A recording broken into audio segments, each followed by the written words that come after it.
प्रगति के सोपान कार्यक्रम में सभी श्रोताओं का स्वागत है। श्रोता, प्रगति के सोपान कार्यक्रम में आज हम बात करेंगे केंद्र सरकार की नीति आयोग द्वारा चलाए जा रही संपूर्णता अभियान के अंतर्गत स्वास्थ्य कार्यक्रम, जिसके अंतर्गत डायबिटीज और उच्च रक्तचाप यानी हाई ब्लड प्रेशर से संबंधित लोगों के उपचार में क्या कार्यक्रम किए जा रहे हैं और उसका कितना लाभ लोगों तक पहुंच पा रहा है। इस बारे में आज हम बात करेंगे महासमुंद जिले के पिथौरा ब्लॉक से खंड चिकित्सा अधिकारी डॉक्टर भारत भूषण कुसरिया जी को।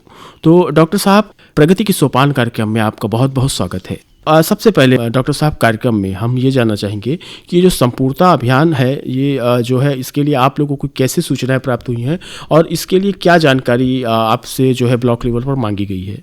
पूरे छत्तीसगढ़ में 3 जिलों में से महासमुंद जिले आकांक्षी जिला है, जहाँ पर एक पिथौरा ब्लॉक आकांक्षी ब्लॉक है, जहाँ हम अभी संपूर्णता अभियान चला रहे हैं।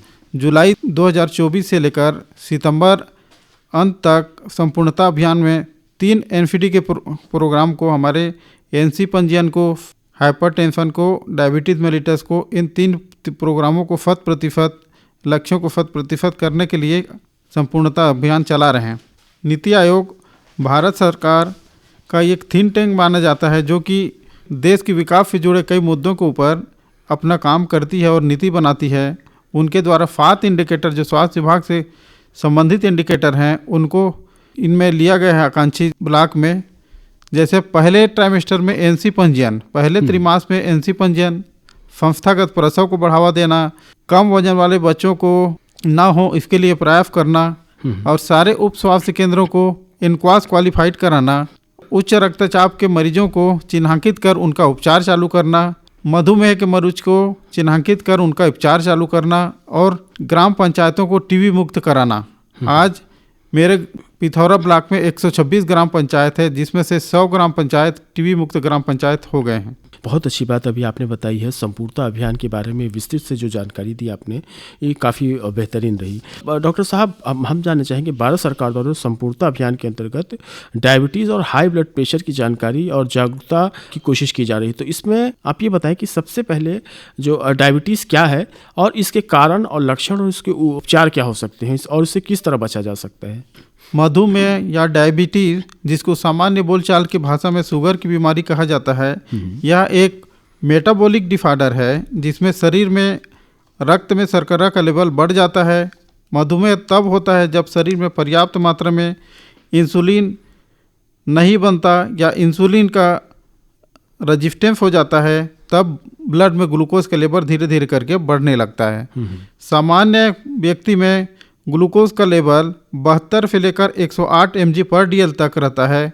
फास्टिंग 100 से लेकर 70 से 100 mg/dl रहता है, और 2 घंटे के पश्चात, नाश्ता के 2 घंटे के पश्चात, जिसको हम पीपी बोलते हैं, वो 140 mg/dl रहता है। और आजकल HbA1c जांच जो कराई जाती है, जिसमें जो है 6.8 mg/dl या उससे ज़्यादा होने पर मधुमेह की बीमारी समझा जाता है। तो जैसे अभी आपने बताया कि डायबिटीज़ की बीमारी क्या है, तो डॉक्टर साहब, हम ये जानना चाहेंगे कि जब डायबिटीज़ होने वाली रहती है तो इसके क्या लक्षण होते हैं। मधुमेह होने वाला रहता है तब अत्यधिक प्यास लगना, अत्यधिक भूख लगना, अत्यधिक पेशाब लगना, धीरे धीरे वजन में कमी होना, शरीर में थकावट होना, चिड़चिड़ापन आना, ये सभी शुगर की बीमारी के प्रारंभिक लक्षण हैं, जिनको देखने के पश्चात शुगर का फास्टिंग और पीपी 2 प्रकार के शुगर की जांच हमें करानी चाहिए। तो डॉक्टर साहब, हम बात कर रहे हैं डायबिटीज़ यानी शुगर की बीमारी के बारे में। इसमें ये जानना चाहेंगे कि डायबिटीज़ कितने प्रकार का होता है। मधुमेह 2 प्रकार के होता है। एक टाइप 1 डायबिटीज़, जिसको हम जुवेनाइल डायबिटीज़ कहते हैं।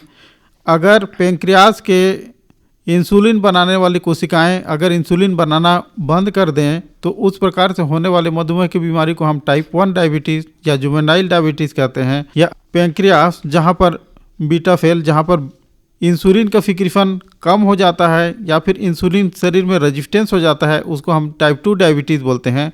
और सामान्य बोलचाल की भाषा में जिसको शुगर की बीमारी या मधुमेह की बीमारी कहा जाता है, वो टाइप 2 डायबिटीज़ है। तो अभी आपने बताया कि जो डायबिटीज़ जो है 2 प्रकार के होते हैं। तो डॉक्टर साहब अब हम बात करेंगे कि जैसे आपके ब्लॉक में, पिथौरा ब्लॉक में आप हैं और वहाँ पर जब हॉस्पिटल में जब इस तरह के मरीज़ आते हैं तो आप लोगों के पास एक इनका डाटा होता होगा कितने मरीज़ हैं और उनका इलाज किस तरह किया जा रहा है। तो इस तरह के कोई डाटा हो तो हमें बताएं कि ब्लॉक में कितने मरीज़ हैं और अभी कितने लोगों का इलाज किया जा रहा है। वर्तमान में 3,035 मरीज हमारे पास उपचाररत हैं।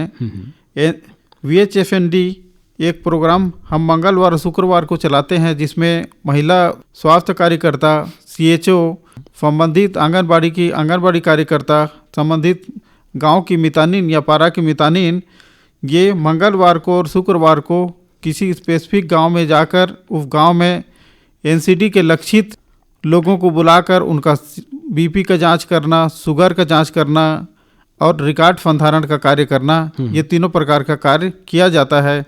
और जो बड़े ग्राम पंचायत हैं उन ग्राम पंचायतों में इन दिवस को छोड़कर अन्य दिवस पर भी बड़े प्रोग्राम चलाए जाते हैं स्वास्थ्य विभाग के द्वारा, और बड़े कैंप चलाकर और लक्षित लोगों को अपन टारगेट तक पहुंच रहे हैं। अब अभी वर्तमान में पिथौरा में 100% डायबिटीज़ के मरीज अपन जो है टारगेट के हिसाब खोज चुके हैं, जो 3,035 हैं। हम ये जानना चाहेंगे कि मान लीजिए कि कोई डायबिटीज़ का मरीज नहीं है और उसे चाहता है कि मैं कभी डायबिटीज़ मुझे ना हो, तो उसे किस प्रकार की अपनी दिनचर्या रखनी चाहिए, और यदि कोई डायबिटीज़ का मरीज़ है तो उस डायबिटीज़ के खतरे को कम करने के लिए किस तरह की अपनी दिनचर्या और शारीरिक व्यायाम करनी चाहिए। एक्सरसाइज या योगा या मेडिटेशन, इस प्रकार के फिजिकल एक्टिविटीज़ को बढ़ाना चाहिए, जिससे कि डायबिटीज़ के खतरे कम रहें। और जिनको डायबिटीज़ है भी, अगर वो चिन्हांकित हो गए हैं तो दवाई के साथ साथ उनको मेडिटेशन, योगा या फिर एक्सरसाइज प्रति दिवस करना चाहिए, जिससे कि उनके शुगर के लेवल नियंत्रित रहे। और उनको दी गई दवाइयाँ समय समय पर, जिस समय उनको खाने के लिए दी जाती है उस समय पर उन दवाइयों को उन्हें लेते रहना चाहिए। और हर महीने अपने शुगर का जांच संबंधित उप स्वास्थ्य केंद्र में या PSC में या फिर सामुदायिक स्वास्थ्य केंद्रों में जाकर कराकर दवाइयाँ नियमित लेते रहना चाहिए। जी जी, बहुत अच्छी बात है।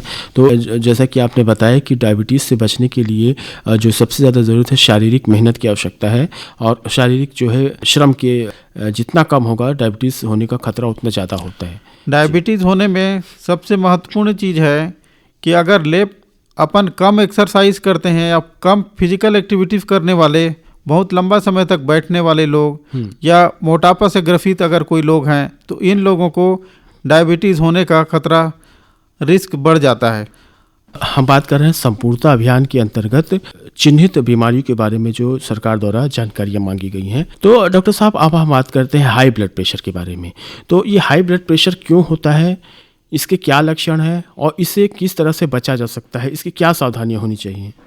हाई ब्लड प्रेशर मतलब जिसको सामान्य बोलचाल की भाषा में ब्लड प्रेशर की बीमारी या हाइपरटेंशन कहा जाता है। ये रक्त में जब हार्ट से रक्त निकलता है तो रक्त ले जाने वाली नलियों के वाल्व में जो प्रेशर जनरेट करता है, उस प्रेशर को अपन उसका सिस्टोलिक प्रेशर बोलते हैं, जो कि 120 mmHg होता है। और जिस समय रक्त वाहिकाओं में प्रेशर कम हो जाता है उसको अपन 80 mmHg या फिर डायस्टोलिक प्रेशर बोलते हैं। 95% मरीज को उच्च रक्तचाप होने के पश्चात भी किसी भी प्रकार के कोई शिकायत नहीं आता, लेकिन 5% जो लोग रहते हैं उनको अंतः किडनी की बीमारी से या फिर कुछ बड़ी बीमारियों की वजह से होता है। ये जो 95% लोग हैं जिनको उच्च रक्तचाप रहता है, इनमें सामान्य सिर दर्द, चक्कर आना और बाद में अगर लंबे समय तक दवाइयाँ न लेने की स्थिति में दिल का दौरा भी पड़ सकता है, दिल की धड़कन तेज हो सकती है, उनके किडनी खराब हो सकते हैं, ये उनको स्ट्रोक हो सकता है। एक सामान्य BP 120 mmHg बटे 80 mmHg को अपन बोलते हैं। अगर 140 बटे 90 mmHg या उससे ज़्यादा ब्लड प्रेशर हो जाता है, उन परिस्थितियों को अपन हाइपरटेंशन बोलते हैं। और 110 बटे 70 mmHg या उससे कम ब्लड प्रेशर के हो जाने को अपन लो ब्लड प्रेशर बोलते हैं। उच्च रक्तचाप, जिन मरीजों में उच्च रक्तचाप देखा जाता है उनको आने वाले समय में मधुमेह की बीमारी होने की संभावना भी बनी रहती है। हाइपरटेंशन को साइलेंट किलर कहा जाता है, क्योंकि यह समय रहते इसकी डायग्नोसिस नहीं बन पाती। लेकिन आज शासन के द्वारा एनसीडी प्रोग्राम 2021 से लॉन्च है। इस प्रोग्राम में हर गांव में, स्वास्थ्य केंद्रों में, मितानिनों के पास, आंगनबाड़ी वर्करों के पास, वहां रहने वाली फीमेल हेल्थ कार्यकर्ता हैं उनके पास, मेल हेल्थ कार्यकर्ता हैं उनके पास, या सीएचओ जो वहां रहते हैं उनके पास, सभी के पास हाइपरटेंशन को नापने के लिए जो ब्लड प्रेशर नापने की मशीन होती है वो उपलब्ध रहती है। तो 30 साल या उससे ऊपर के लोग अपना ब्लड प्रेशर समय समय पर मेजर कराते रहें। अगर एक बार में उनका ब्लड प्रेशर 140 और 90 से ज़्यादा अगर दिखाता है तो उसी दिवस में कम से कम 2 से 3 बार अपना ब्लड प्रेशर को फिर चेक कराकर या सुनिश्चित कर लें कि उनको हाइपरटेंशन की बीमारी तो नहीं है। अगर बीमारी डायग्नोस होती है तो डायग्नोस होने के पश्चात अपने दिनचर्या को सुधारने के साथ साथ डॉक्टर द्वारा दिया गया दवाई को निर्धारित समय पर प्रति दिवस उनको खाना भी रहेगा। मोटापा ब्लड प्रेशर को भी बढ़ाने वाली बहुत बड़ी चीज़ है, जिससे धीरे धीरे करके रक्त ले जाने वाली धमनियों की दीवारों में रक्त का दबाव बढ़ते जाता है और उनकी दीवारें मोटी होने लगती हैं, जिससे कि आने वाले समय में एरोटिक एनोरिज्म की भी खतरा बना रहता है। उच्च रक्तचाप पारिवारिक इतिहास के आधार पर भी होता है। अगर पिता को, माता को उच्च रक्तचाप की बीमारी है तो उनके होने वाली संतानों को भी यह उच्च रक्तचाप की बीमारी हो सकती है। तो उन्हें सावधानी रखते हुए अपने रक्तचाप की जांच समय समय पर कराते रहना चाहिए। और उच्च रक्तचाप से दिल का दौरा पड़ना, स्ट्रोक होना, हार्ट अटैक होना, एरोटिक एनोरिज्म होना, किडनी का खराब होना, इस प्रकार के गंभीर परिणाम आने वाले समय पर दिखाई दे सकते हैं। तो डॉक्टर साहब, हम बात कर रहे हैं हाई ब्लड प्रेशर के बारे में। तो इसमें ये एक जानकारी हम जो जैसे कि नीति आयोग द्वारा संपूर्णता अभियान के अंतर्गत चाही गई है, तो इसमें कितने मरीज अभी आपके हॉस्पिटल में जो है आते हैं और कितनों का जो है अभी सफल इलाज चल रहा है? अभी वर्तमान में 6216 मरीज हमारे पास डायग्नोस मरीज हैं जिनका हम ट्रीटमेंट कर रहे हैं। हमारे पॉपुलेशन का 17% जो 30 साल या उससे ऊपर के लोग हैं उनको यह हाइपरटेंशन की बीमारी हो सकती है और अभी हमारा टारगेट 100% हम अचीव कर चुके हैं। तो डॉक्टर साहब, कार्यक्रम में चलते चलते हम जानना चाहेंगे कि चाहे वो मधुमेह की बीमारी हो या हाई ब्लड प्रेशर की बीमारी हो या कोई भी गैर संचारी रोग हो, तो उस पर हम किस तरह उस बीमारी के खतरे को कम कर सकते हैं? अगर हम अपने दिनचर्या में नियमित व्यायाम को, स्वस्थ भोजन को और कम से कम अपने भोजन में 15% से लेकर 25% तक फाइबर की मात्रा को ऐड कर हाइपरटेंशन से बच सकते हैं। खाने वाले नमक को कम मात्रा में खाकर और अपने खाना में, अपने भोजन में पोटेशियम की संख्या, कैल्शियम की संख्या और मैग्नीशियम की मात्रा को बढ़ाकर इस बीमारी के रिस्क को कम कर सकते हैं। बढ़े हुए वजन को कम करके, शराब के सेवन को कम करके, स्वस्थ तनाव मुक्त जीवन शैली अपनाकर हम हाइपरटेंशन से और डायबिटीज से, इन दोनों बीमारियों से बच सकते हैं। श्रोता, प्रगति की सोपान कार्यक्रम में अभी हम बात कर रहे थे मधुमेह और हाई ब्लड प्रेशर की बीमारी के बारे में महासमुंद जिले के पिथौरा ब्लॉक के खंड चिकित्सा अधिकारी डॉक्टर भारत भूषण कुसरिया जी से। जो डॉक्टर साहब, कार्यक्रम में आपने हमारे श्रोताओं को जो जानकारी दी इसके लिए बहुत बहुत धन्यवाद। प्रगति की सोपान कार्यक्रम से आज हमें यही अनुमति दीजिए। नमस्कार।